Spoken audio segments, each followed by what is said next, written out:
Good morning.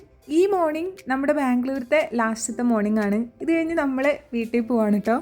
അപ്പോൾ ചേച്ചിയുടെ പ്ലാന്റ്സിൻ്റെ ആ ഒരു വ്യൂ ഒക്കെ കാണിച്ചപ്പോൾ കുറച്ച് പേര് എന്നെപ്പോലെ തന്നെ പറഞ്ഞിട്ടുണ്ടായിരുന്നു അവർക്ക് തോന്നി ഇത് നല്ല ഹെൽത്തി ആണെന്ന്. അപ്പോൾ ചേച്ചി യൂസ് ചെയ്യാറുള്ള ഒരു സംഭവം ഞാൻ നിങ്ങൾക്ക് പറഞ്ഞുതരാം കേട്ടോ.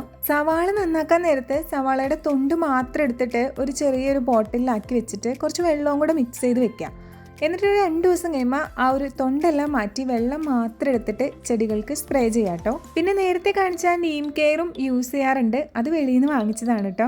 അപ്പോൾ അതാണ് ചേച്ചിയുടെ ചെടികൾ ഇത്രയും ഹെൽത്തി ആയിട്ട് ഇരിക്കാനുള്ള ഒരു റീസൺ.